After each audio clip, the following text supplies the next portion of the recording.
Olá, salve, salve! Dança, teatro, educação e Universo Geek estão no Soterópolis desta semana.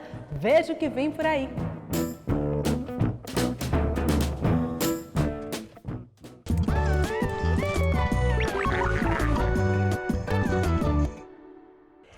The Love Project mistura dança e teatro em um espetáculo que fala de amor.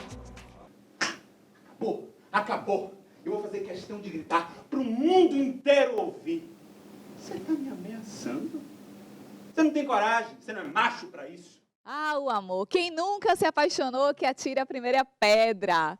Vocês utilizam cenas clássicas para falar desse tema tão universal, né?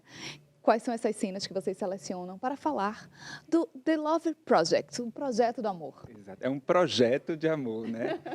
A gente passa por muitas referências. Esse é um trabalho de pesquisa de Herman, que é quem dirigiu a gente, e a gente vem desde pinturas holandesas do século XVII até cenas clássicas de filmes como Titanic, né? Que ativam rapidamente o imaginário coletivo. Outra clássica que a gente trabalha é a cena de Dirty Dancing, né? Aquela música, a gente brinca muito com isso. Não só para falar de amor, né? Mas também para falar sobre como a gente se acostumou a representar esse amor. E se questionando, né? O que é amor? Amor é isso que está representado aí, né? Ou não? Eu não sou a tua mulher. O diabo que você não é. Eu juro por Deus. Eu te vi pela primeira vez 6 semanas atrás. Existem muitas, e eu acho que esse jogo que a gente faz, a gente pega clássicos, mas a gente desconstrói eles, às vezes as mulheres no lugar do homem, o homem no lugar da mulher, às vezes inverte, às vezes torna estranho, às vezes faz uma pausa no lugar que não era, justamente para dizer, olha, pode não ser assim tão certinho como a gente gostaria de pensar que é. O amor é bem mais do que somente a forma, somente aquilo que aparece no filme. É bem mais um jogo de entendimentos e em como a gente vive, né? Então, acho que The Love Project tem também um interesse em a gente mexer a sensibilidade. E a gente também se vê no ridículo que a gente é quando está apaixonado e quando a gente está desapaixonado. O ridículo que a gente é quando a gente se desapaixona, quando a gente briga, quando a gente fica com raiva, né?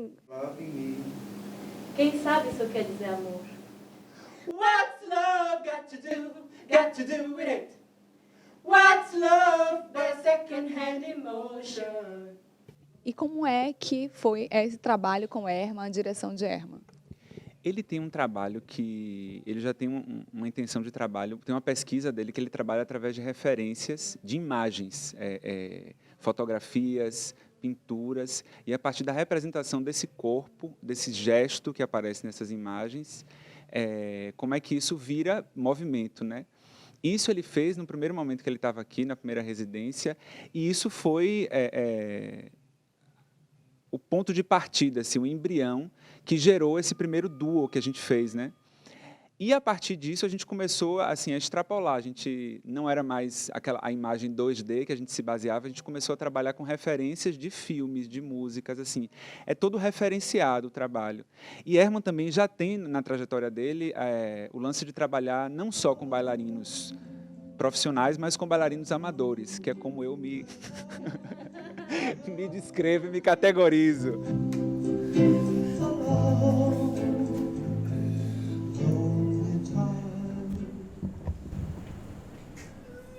Eu acho que uma das coisas que, para mim, particularmente, foi muito prazerosa desse encontro com Herman e com Vinícius é que é uma relação que é muito fluida e que é o humor que atravessa, né? Uma coisa que é fluida, que escuta o que o outro quer dizer mesmo. Então, a diferença entre diretor e intérprete não é muito grande, entre ator e bailarina não é muito grande. Tem uma coisa de construir juntos mesmo. E isso torna as relações muito prazerosas. E então aí eu começo a sentir que eu amo eles.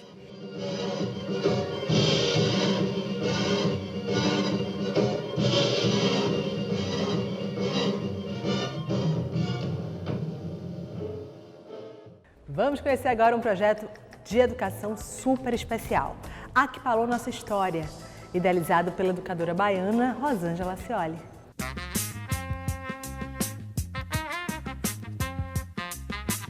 Santo Amaro de Pitanga demonstra sua opulência civilizatória, que se desdobra nas leis 10.639 de 2003 e 11.645 de 2008, quando em suas terras a história de povos milenares se desenha conjuntamente com a narrativa do município. Essas expressões civilizatórias precisam aparecer nas práticas pedagógicas, nos projetos, nas histórias que são narradas, nos murais, enfim, no cotidiano das crianças ipitanguenses. Lauro de Freitas é o nome da cidade na qual eu me debruço, né, a minha pesquisa, mas eu quis apontar o nome originário, que é Ipitanga, juntamente com esse olhar catequético, esse olhar colonizador, né, de um pensamento jesuítico sobre uma civilização que já estava presente no lugar.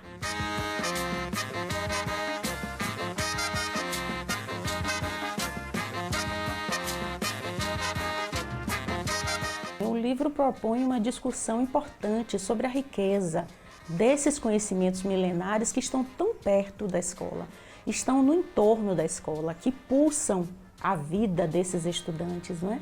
Que fazem parte do repertório das nossas civilizações, porque nós somos plurais. Nós somos Jeje, nós somos Nagô, então nós somos Angola, nós somos plurais e a gente precisa desses repertórios para enriquecer o nosso dia a dia, o nosso cotidiano em sala. Então o livro é um convite a uma proposta desobediente, a uma pedagogia insurgente de pensar a partir de outros olhares e de novas pluriculturalidades. As nossas práticas enquanto educadores na educação infantil não romperam ainda com os paradigmas do que o colonizador trouxe enquanto repertório para a criança de 4 e 5 anos. E o educador precisa romper com isso, a gente precisa trazer as outras falas para o contexto da educação infantil em práticas pedagógicas, na forma que a gente decora a escola, na maneira que a gente conta uma história, não é? Que personagens são esses que a gente escolhe ao contar uma história para crianças brancas, negras e descendentes de indígenas?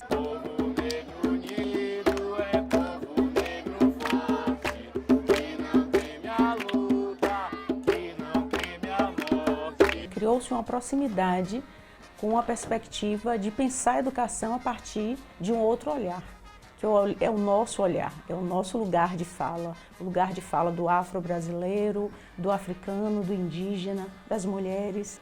O professor precisa reconhecer a sua identidade. Se o professor não se reconhece enquanto afro-brasileiro, enquanto descendente de indígena, e que ele não entende também esse repertório como erudição e possibilidade de estar na escola, ele não vai contar essas histórias. Ele não vai mudar a sua metodologia, não vai pensar em novas propostas pedagógicas. Então, eu acredito muito que é preciso trabalhar com formação de professor para que a gente rompa com pedagogias ainda tão eurocentradas e tão racistas em escolas para a educação infantil.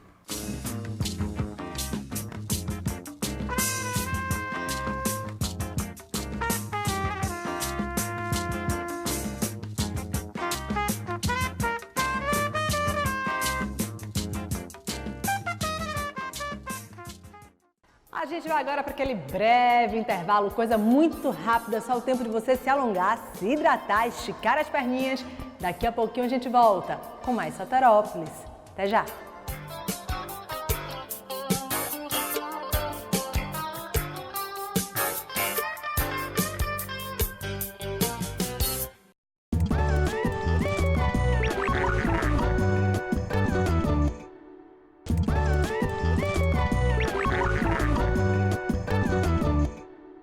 Olá, estamos de volta com Soterópolis, diretamente da Galeria Paulo Darzé.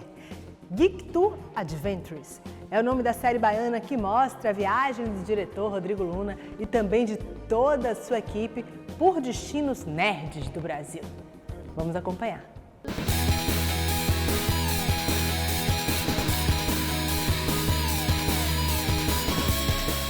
Universo Geek com diversos sotaques e à frente, olha só, Rodrigo Luna se lançando como apresentador e levando a experiência, que é uma aventura, né? Falar do Universo Geek. A gente está falando de HQ, de jogos eletrônicos, de RPG, de mais um montão de coisas. Por onde vocês começam? A gente começou pesquisando onde cidades, lugares que a gente podia visitar para encontrar esses assuntos. A gente separa cada cidade, a gente aborda um assunto diferente e tenta meio mapear o que é essa cena no local. Porque no final a gente está tentando falar dessas pessoas, desses seres que consumem esse tipo de produto e têm esse estilo de vida. Entender que esse geek não é aquele estereótipo do cara que está sozinho em casa jogando videogame, que é antissocial, que, enfim, é aficionado e só pensa em uma coisa, assim.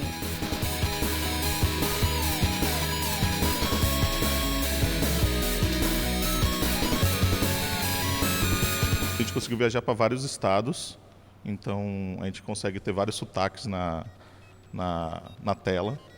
E várias vivências diferentes. E o barato do programa é isso, que eu não sou exatamente um apresentador, porque me falta talento, me falta técnica, me falta... Modéstia! Não, mas eu sou um cara que consome esse tipo de produto e a proposição da série é meio eu ir e viver essas experiências. Se eu vou falar de cosplay, eu vou lá e faço o meu cosplay. Se eu vou falar de um Conselho Jedi, que é aqui em Salvador, então eu de fato me fantasio e vou com eles na estreia dos filmes para ver como é viver essa experiência.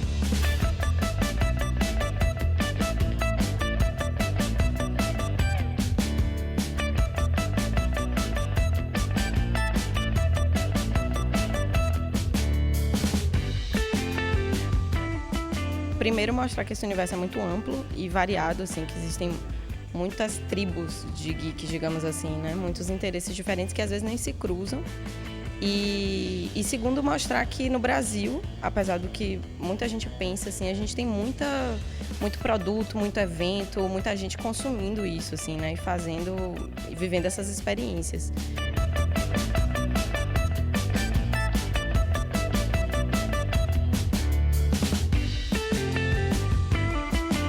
É que foi muito prazeroso fazer o programa, assim.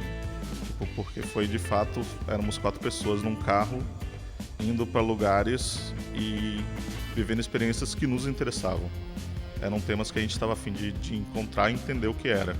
Eu recomendaria, na verdade, se a pessoa se interessa por um desses temas que a gente tratou, que assista o episódio, porque vai conhecer, se estiver passando por Curitiba, vai saber onde joga RPG, sabe? Se estiver passando por, sei lá, Itajubá, vai poder conhecer uma equipe que pilota drone em competição, coisas assim. Então, o programa tinha um pouco esse objetivo, assim, né? De, se você está em alguma dessas cidades, você saber que existe o que fazer, se você é um geek ali naquela cidade, e o que conhecer.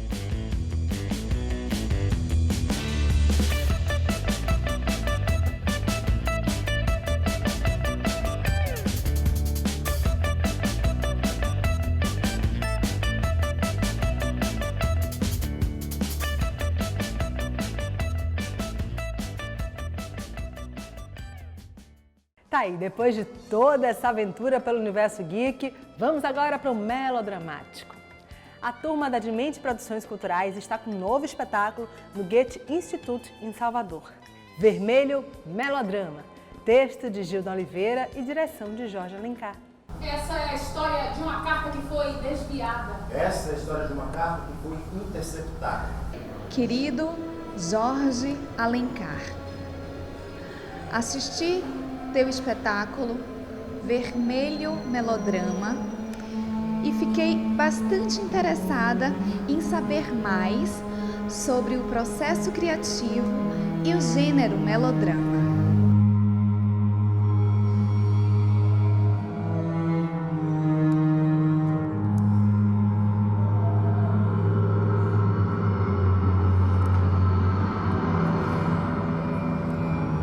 Todo este melodrama, nós conversamos com Jorge Alencar, diretor do espetáculo Vermelho Melodrama. Oba. Jorge, que melodrama todo é esse na nossa vida?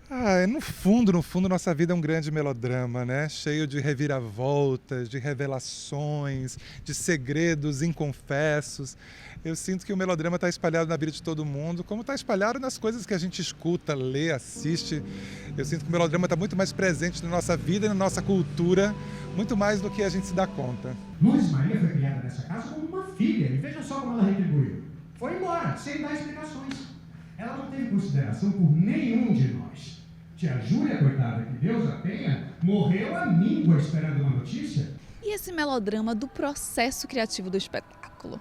Vocês fizeram oficinas, teve um estudo muito profundo sobre o gênero, né? Sim, a gente viajou, a gente foi até a cidade de Cachoeira fazer uma residência artística e lemos muito, assistimos muitas coisas, filmes, peças. A gente convidou pessoas, cineastas, diretores de teatro, atrizes, que já trabalharam com o gênero melodramático para nos alimentarem, né? Alimentar essa montagem. E também fizemos oficinas abertas à comunidade artística do teatro local, fizemos versões com crianças, já passamos por muitas versões desse espetáculo. Lucinho e eu vamos nos casar. Casar? Estamos noivos. Não ficou feliz com a notícia? Que história que acontece durante o espetáculo? São 3 órfãos que foram criados como irmãos, mas que se chamam por primos. E há uma tia Júlia, que é uma tia que cuida desses 3 irmãos. E há uma carta que um desses irmãos entrega a um outro, mas essa carta ela não é entregue. Então, depois que essa carta não é entregue, muita confusão se dá. Então eu vou propor um desafio para este diretor melodramático. Opa. Agora, diretor, eu lhe desafio a escrever uma carta para um dos atores, lhe fazendo uma pergunta, lhe questionando algo. Pois bem, caro Neto Machado, meu estimado ator, parceiro e amado, eu gostaria de saber como e até que ponto é possível melodramar por amor em cena.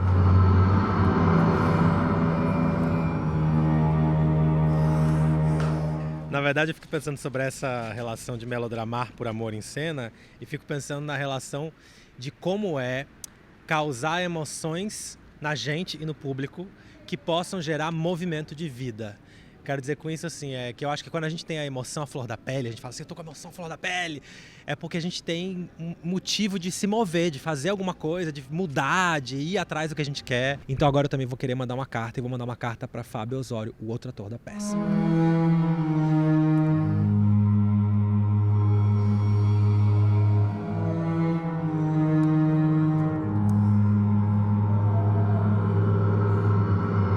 Qual o momento da peça que mais me emociona?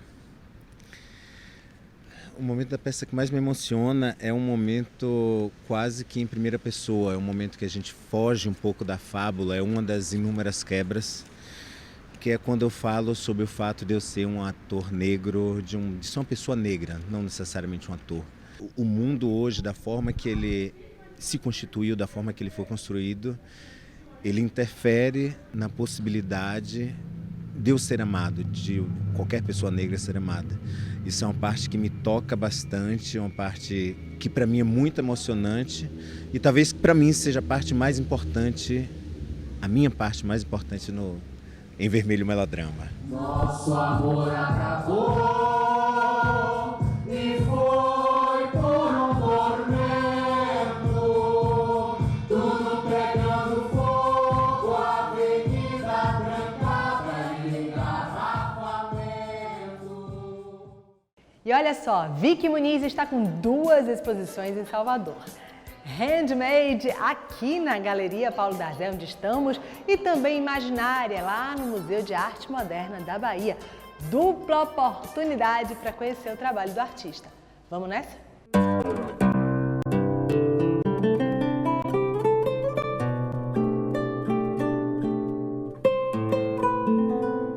Vi que é a primeira vez que Salvador recebe uma exposição tua e já logo é presenteada com 2 ao mesmo tempo, simultâneas, né? Handmade e Imaginária, que tem matrizes diferentes, uma mais abstrata, outra mais figurativa.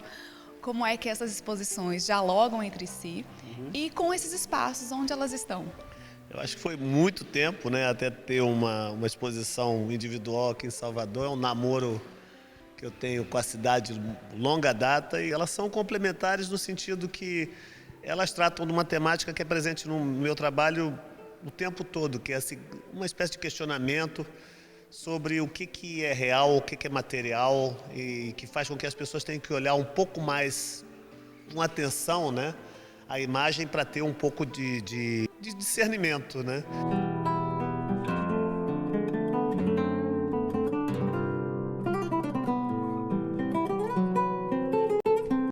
aqui na Paulo d'Arzé estão 17 obras tuas, né? Um compilado dessa tua nova fase. Essa nova fase talvez é uma repescagem, né? Eu fotografo aquilo que eu pinto, né? Eu imprimo, eu corto, altero a superfície dessa foto, refotografo, imprimo, corto. Então isso te permite trabalhar quase como um pintor. E eu estou entrando na pintura pela porta dos fundos, né? E nessa imagem que está aqui atrás de mim, por exemplo, você vai ter... são várias camadas de imagens. Na verdade, tem um elemento escultural. E que você se perde na leitura. Você não sabe o que é fotografia, o que é o papel de verdade. E quando você começa a sacar uma parte da imagem, a outra a ilusão vai desmoronando do outro lado.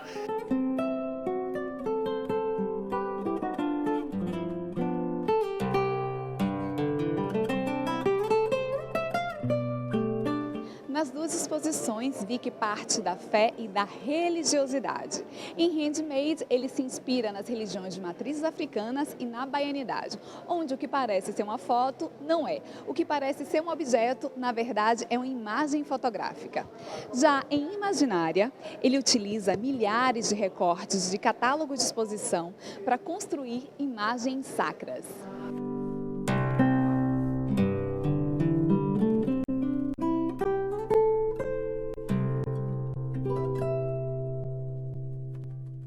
Se você parar para pensar, né, tudo que é vivo sabe alguma coisa.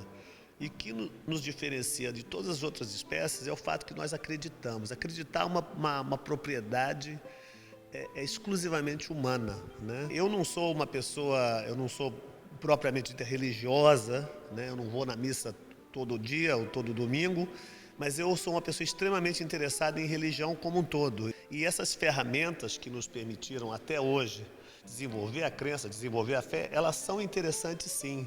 O artista, você não pode ter preconceito com isso. E revisitá-los agora, nesse momento de tanta distração, tanta informação, né? O que é a fé hoje em dia? Essas imagens que eu estou mostrando no MAN, a Imaginária, elas são imagens de santos, ela revisita a ideia de uma pessoa um símbolo humano, que tem um contato com algo que está além do plano material, mas elas são representações feitas com milhares de outras imagens. Cada pedaço da imagem, cada pincelada é uma outra imagem.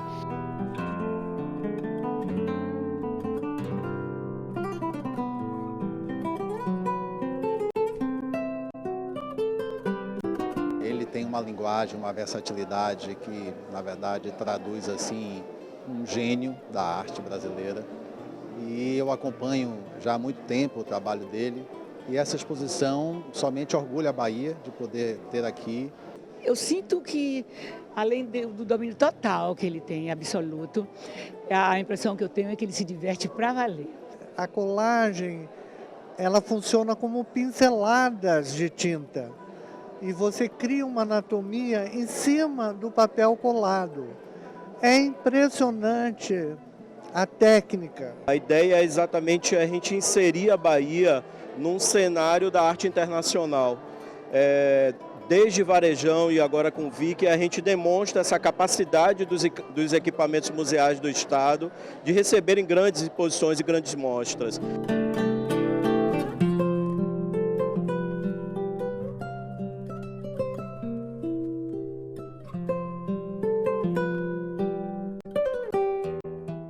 A edição de hoje fica por aqui. Muito obrigada pela sua companhia.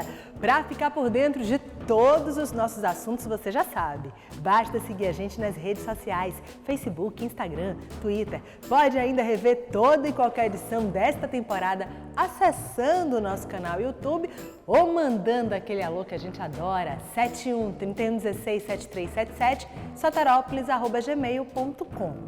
A gente vai! Mas a gente sempre volta e eu espero por vocês. Até lá!